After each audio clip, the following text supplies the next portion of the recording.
look, if you get to fade out, in my book you're a writer, if you get to the end, now go back and rewrite. What did you say? I said, now go back and rewrite. Say that one more time. Rewrite.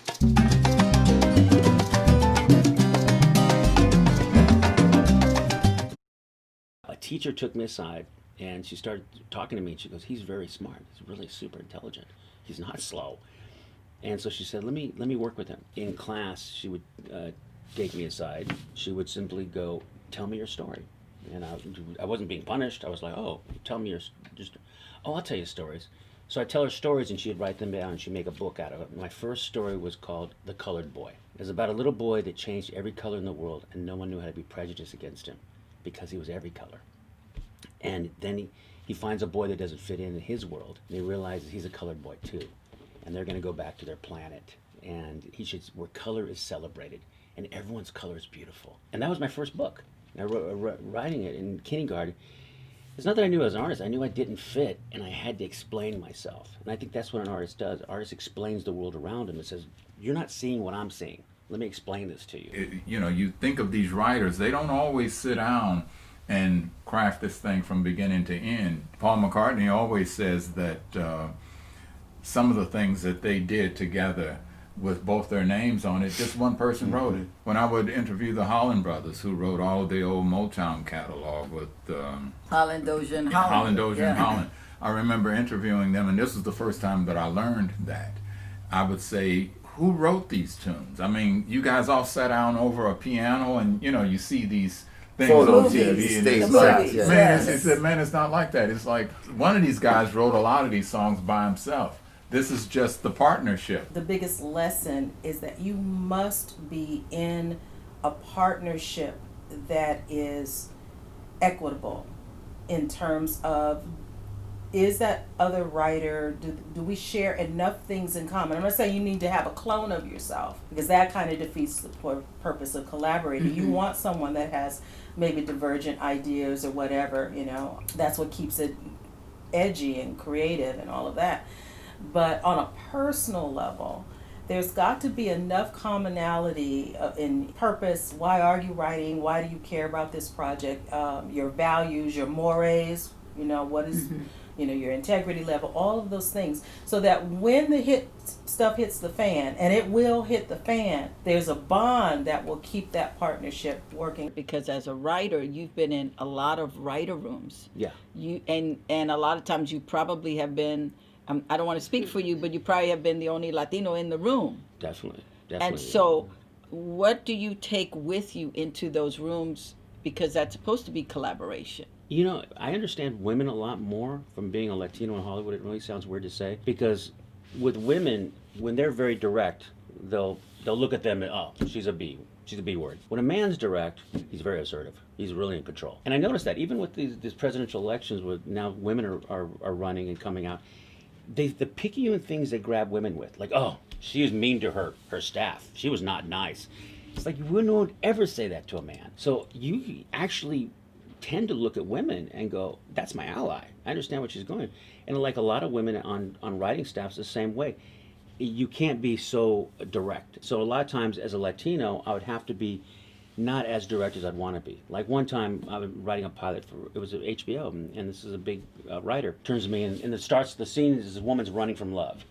And so there's a conguero in Central Park playing a conga. He's like, hey, don't run from love, baby. Don't run from love. He's yelling out. The writer turns to me and goes, oh my God, Rick, you can't write that. I'm like, what do you mean? A Puerto Rican man yelling at a white woman running through the park? You know how terrifying that is for her?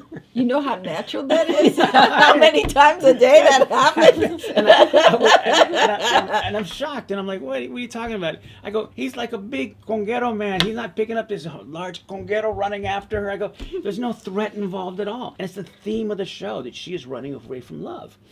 So he's like, wow, you're really right, Rick. You're actually right. And I did, calmly tell him this. But I said, so-and-so, have you ever worked with a Latino before? Because he said, Rick, you're such a great professional. And I go, have you ever worked with another Latino professional before? On cue, the maid walks in with a cup of coffee, and he goes, oh, Maria. That was it. That was his other professional he'd ever worked with. So being the lone Latino in the room, you can't be as direct, unfortunately. Later on, like I was writing on East Los High, great room, all Latinos. There was a shorthand. We didn't have to sit there and go, well, this happens for this. I didn't have to explain to people. And a lot of times, when you're only Latino, you're explaining. If I come to work for you, are you giving me a contract? What am I getting out of the deal? Yeah. And I think it's important for writers to have that first. If the project does very well, and you have not put it down on paper what your percentages or what your fee is going to be, or what, you know, down the line, will you get residuals? Will you get a point? Will you get this? Will you get that? Right. If you have not done the paperwork first, you're Can I give you a prime example that happened to me of doing what we call a handshake deal? yes. Don't ever do handshake Don't deals. ever do a handshake deal. Okay, go ahead. Ever. There's a high profile comedian that I wrote for and with on and off for nigh on 15 years. And if you know me, you know who it is, Steve Harvey. And I only had a contract with Steve like in the early years on certain projects. He came to me and he says, there's this thing I want to do, this concert film I want to do. Come on and write with me. I'll bring you down to Texas to the ranch. We'll write, da-da-da. Did it on handshake. Never got a check. Continued to work with him on other projects that were related to BET because I was working for and with BET. But it was so painful. And then one day I got called into a meeting with him. And he's like, what's wrong with you? Can I talk to you? What's wrong with you? And I said, I never got paid for this project. And he turned to his manager at the time, was Sean McDonald, and said, Shawnee Mac, T-Faye, like, and I could tell he knew I had got paid. Don't be trying to pretend like you don't know. He says to Shawnee Mac, to Rashawn, he says, pay her what's fair. Now this is a concert film that went on DVD. It had a limited release theatrically. It's on home, video, DVD, whatever. I know that thing made money. It's still making money. They wrote me a check for $2,000. That's what they thought Was fair. Had I went to the book, WGBA book, and said, well, at least the minimum. Give me, Writers Guild minimum. We'll work with that. I would have been happy even with that. But for $2,000, and this thing is still selling. So you come up with an idea, you mull it over, you share with a lot of people, you're basically just storytelling, and now you are ready. Well, let's start with the assignment, because that's where it starts. And if you're not getting paid, or if someone's not giving you the assignment, then you got to give the assignment to yourself. Okay. So what's the assignment? All right, the assignment to get started is you need a spec script if it's TV. If you're going to write a movie, then you need to write your movie. And if you're writing a spec script, then you're writing for a show that's already on the air, right? So all the work has been done for you. The characters have been created, the conflict, the situation, the tone of the show, everything is there for you. But like I said, as a showrunner, I'm killing every week to get a new story. So if you can walk in with a story for me, you have made a sale. That's what I'm looking for when I got all those episodes to do. Because your writers will I'll give it to up. whoever Okay. did it. I mean, we're always going to rewrite. It's always Okay. going to change. So in my case, I wanted to, Dave Davis, after he read my pilot, said, you got to do a spec script. So I looked at Taxi and I said, all right, what's the story that I want to do? And I had a couple of ideas. The first thing you do is you look at the characters you want to write for. You got to go right down the middle of the series. All right. So in the case of Taxi, it was all these losers, except for one who wanted to be a cab driver. And I thought I wanted to do a show about Louis, Danny DeVito, and Mary Lou Henner. What was the primary conflict between those two characters? Well, he was always hitting on her. The story idea I came up with is I said, well, what if, two very important words, what if Louis gets caught peeping at Elaine, inciting incident which got him into trouble, peeping at Elaine, or going off the wagon, a complication, which is he gets fired in the first episode.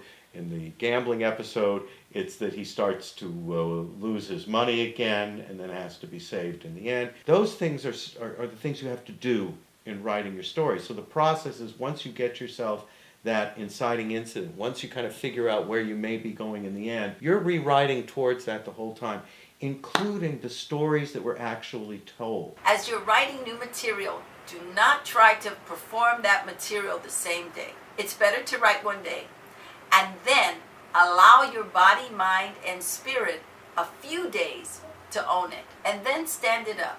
The reason being, that way you don't feel like you were a failure because you didn't get it perfect. What advice can you give a young person who, or an older person who wants to write and wants to write in Hollywood? I would say, what are the first steps for them to start on that path? Right. Right. Right. The inroads to Hollywood have changed. You know, it used to be standard, pilot season's coming up, you write some specs, you try to get representation, or if you have representation, you get your representation to get you some meetings, and you take your spec and you try to get on whatever. But the game has changed so much. My top three are: number one, be versatile, back to that creative portfolio. Mm-hmm. Don't pigeonhole yourself. Have a comedy spec, have a dramatic spec, be willing to try different avenues. Also, have a thick skin, because get used to rejection, because it happens. How important are specs? I think you come to a certain point in your career, at least I have. My last spec was a Roseanne. But in the beginning, very important. It's your calling card. It's your example that you show that I can write, that I do understand what this process is, and I can do it. It's your calling card. It's very important, and it has to be pristine. It has to be really well written. Have other eyes on it. I mean, just even typos and grammar, especially if you're a writer of color. Don't give them any reason. Oh well, they can't even spell, whatever. So, from a point of view of what do I tell writers about how to structure a story? I remember the first speech writing coach I ever had when I was a freshman in high school. He said the first thing is the ho-hum part. What's the ho-hum part? The ho-hum part is, you better grab my attention or I'm walking out of here. Mm-hmm. Why should I listen? And that's your opening. That's your inciting incident. Why should I watch this show? You need a solid opening to draw you in. Mm-hmm. The best book I ever read that gave me a sense of how to do the active premise and to deliver on a beginning, middle, end was a book called The Art of Dramatic Writing. Yes. Lajos Egri wrote a terrific book. Yes. Starts with character, of course, all the time. But in it, he discusses the Hegelian theory of the dialectic.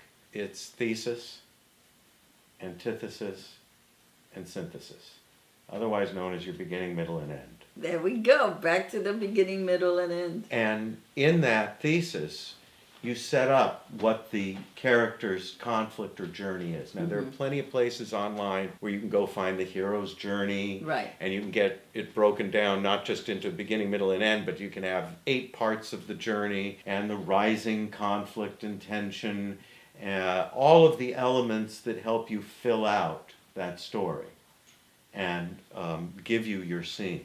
If you start with a premise, a thesis, something that is challenging to your lead character, and then you give them an obstacle, something that's going to make it more difficult to achieve that want, that end. If you don't have a character that wants something, you've got nothing to listen to. I'm ho-humming my way to the next channel. Once you've reached that, then you got to get to that synthesis, that great last scene. Think about all the great last scenes that you've seen that may not have ever been there when you first started out, but somehow over the process of discovering your character, the mm-hmm. journey, and where that took you, you get this incredible last scene. That's your synthesis that brings it all together at the end. That rising conflict is everything, and the best way to learn it is take your favorite TV shows, take your favorite movies, and deconstruct them. And in deconstructing it, one of the things you want to look for is what's a real story beat. Most people don't know what a real story beat looks like. In one of my classes, this woman was writing an Insecure.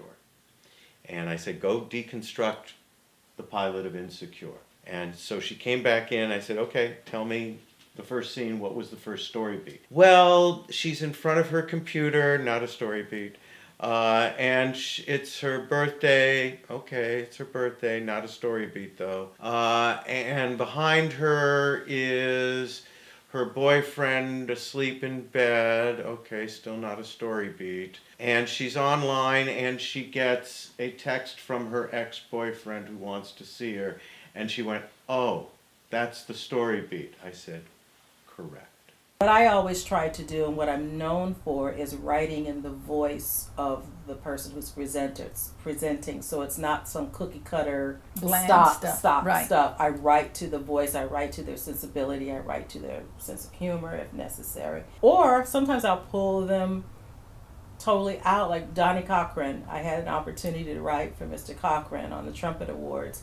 He was presenting to Vernon Jordan. So I had Mr. Cochran. You think he's going to come out and be very stoic and whatever. And he goes, back in a time when the blackest thing in the conference room was the coffee, got a huge laugh. Vernon Jordan, da da da da da da, and it got a huge laugh for him. And I watched, it was so great. I watched his shoulders relax when he got that laugh. So it's like being conscious of who you're working with and giving them something that's going to evoke more confidence in them, you know, and show them in their best light. Tony Goldwyn told me my writing was exquisite. Oh, how lovely. What is your writing process like? Like, let's say you have an idea and now you're going to create a script. I operate out of the gift of desperation.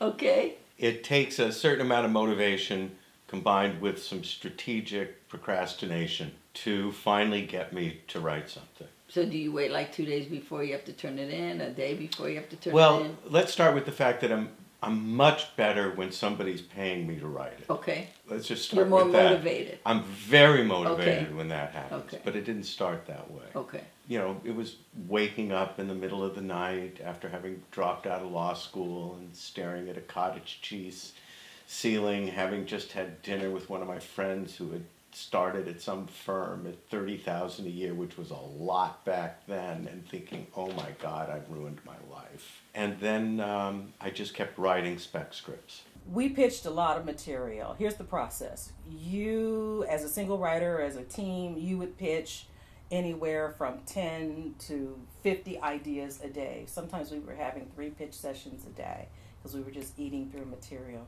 And Fox's censorship standards were so much tighter and restrictive back then, so we couldn't do a lot of things we wanted to do that were very funny. But anyway, so you pitch the ideas. The head writers would go and they would pick the ideas, and Keenan and whatever, they would pick the ideas that they wanted to see drafts. They'd come back and go, all right, we want you to do Jesus and Butthead, even though it was pitched by somebody else. You know, you get on that. That thing you pitched, do that. This pitch that he pitched, I'd rather you do that. So it was very much them kind of strategizing strengths. Mm-hmm. Like they knew that Sonia and I had a very, you know, we loved doing the music videos. We had a very strong grip on doing the music parodies. And so we often got assigned to those. Now, once you do the draft, they may come back and go, okay, that's good, but we're going to have so-and-so do the rewrite on it, or so-and-so to punch it up. Mm-hmm. Yeah, and so it was very collaborative. Write new jokes. Try to write a joke a day, and this is what I advise too. Only write what you know, and then what you know, expand upon that by reading something new every day. It could just be one article that you just pull up on your phone. It could be something you want to know about, or something that's just right there in the news. Pull up something that's a new fact every single day and try to write a joke behind it, because at the end of the year you got 365 new jokes or attempts, and if only half of them were any good, you got 100, and you're the mathematician here, you got 180 some odd jokes. But I had a girlfriend at the time who was the secretary to Tony Thomopoulos, who was running ABC. Mm-hmm. And he got all the scripts from all the sitcoms for ABC, but he wouldn't read them. So she would send me all the scripts. So all I did was read script after script after script after script.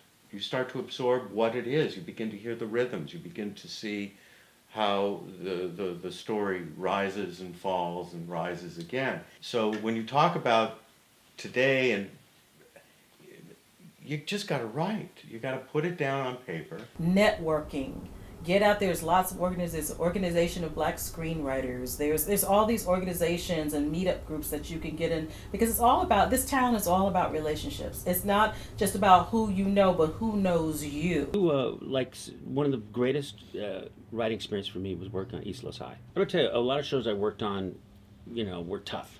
Like when I first started, I was in Living Color. That was one of the toughest shows you'll ever write. But when I got to East Los High after so many years, it was great because there was, Cuban was running the show, Carlos Portugal, and a lot of people I knew were on the show, and it's mostly female staff. I think I was the only straight man on the staff, which is weird, but it's also great. And Carlos would look and go, "What would a straight guy say?"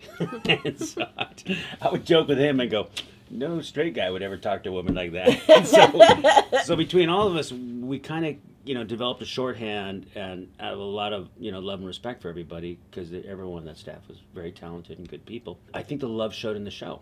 It's funny enough, the show is full of drama, cutting, and the show we would really write off camera was hilarious, because we'd come up with these really funny off-color horrible jokes you'd ever say, and then you'd go, okay, now back to the show. The biggest lesson that I walked away from, and also in between processing death claims and doing phone calls, I was also doing stand-up to the best of my ability.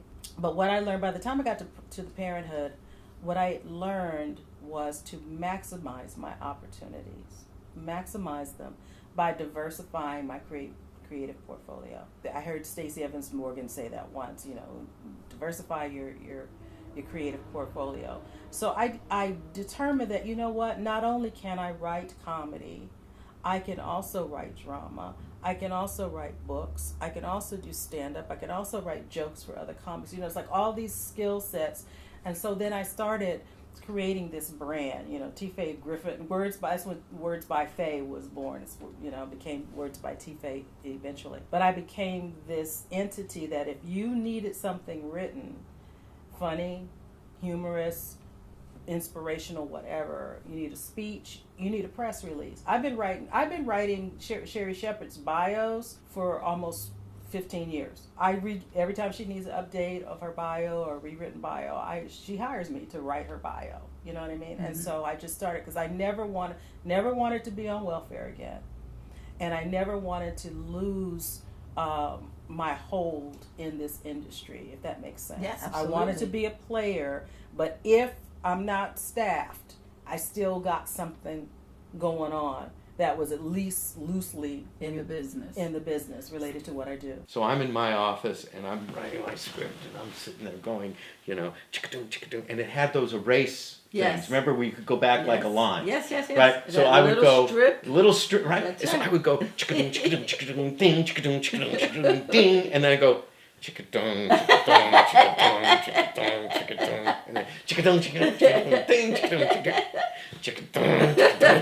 And I'm always releasing, meanwhile Jim's next door and all I hear is chickadoo, ding, ding, and he never stopped. Not for an hour, not for 2 hours. Finally, after the umpteenth with me, I just threw the door open. I said, "Aren't you done with your goddamn script already?" And Jim goes, "Oh yeah, I finished it an hour ago. I'm working on my play." Hate you. I hate you. And that was the beginning of a beautiful friendship. So every writer's process is different. I look, if you get to fade out, in my book you're a writer. If you get to the end, now go back and rewrite. What did you say? I said, now go back and rewrite. Say that one more time. Rewrite.